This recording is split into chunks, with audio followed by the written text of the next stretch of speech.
Zéro déchet La Rochelle, ça a été créé en février 2017 et c'est un groupe local de l'association Zero Waste France qui elle a plus de 20 ans déjà. On peut dire qu'elle a 4 gros secteurs d'activité. Les ateliers, pour commencer, on fait venir des petits groupes de personnes et il y a quelques membres de Zéro Déchet qui leur expliquent comment remplacer des produits du quotidien par des produits zéro déchet, comme par exemple des cosmétiques ou des éponges en des tawashi ou ces choses-là.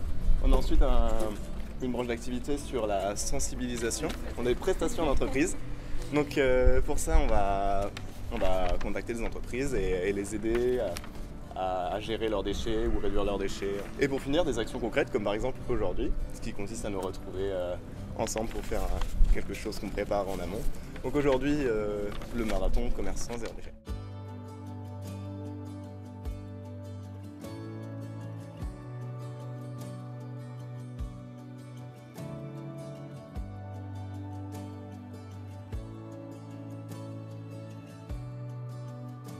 L'action de ce matin, c'était le marathon commerçant zéro déchet.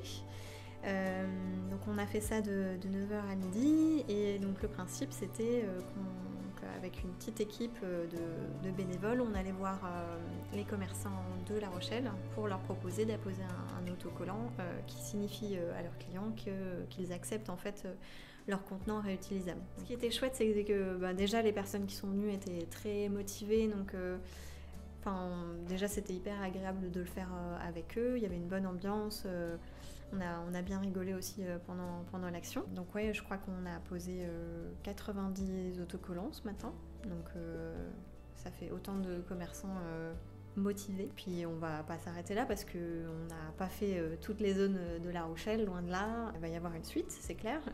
On ne sait pas encore trop quelle forme ça va prendre, mais il y aura probablement d'autres marathons commerçants qui vont avoir lieu. Il faut savoir que du coup, donc cette journée c'était à La Rochelle, mais c'était aussi dans 15 villes dans toute la France, puisque ça faisait partie de la campagne commerçant zéro déchet de Zero Waste France, qui est une asso nationale. Effectivement, pour les personnes qui ne sont pas à La Rochelle, le réseau Zero Waste France, du coup, il est très étendu. Il y a une 50aine de groupes locaux sur toute la France. On a une page Facebook qui s'appelle Zéro déchet de La Rochelle, qui est assez facile à trouver. Et sinon, on a un site internet qui est zerodéchetlarochelle.fr, sur lequel on va pouvoir retrouver du coup toutes nos actions, les dates de nos prochains événements, de nos campagnes et comment justement nous soutenir, soit en faisant un don, soit en adhérant, soit carrément en devenant bénévole. Et on a vu là pendant l'action, il y en a qui nous disent qu'ils utilisent des contenants compostables ou en carton, mais en fait nous ce qu'on dit c'est que ça suffit pas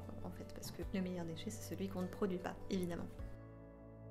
On a eu un bon accueil de la part de la plupart des commerçants, puisque la plupart le font déjà. Beaucoup de clients viennent avec des bocaux ou des sacs, ce genre de choses pour rapporter leurs denrées alimentaires à la maison. Oui, je recommande à tous ceux qui sont intéressés par la démarche de venir à des événements comme aujourd'hui, parce que c'est ultra motivant de voir déjà qu'on est nombreux à se poser ce type de questions autour des déchets, et aussi de voir que oui, c'est une préoccupation grandissante à l'heure actuelle. Il y a de plus en plus de gens qui réfléchissent à leur impact sur l'environnement. Il y a de plus en plus de commerces, d'individus qui mettent en place des démarches zéro déchet. Le meilleur déchet, c'est celui qu'on ne produit pas, évidemment.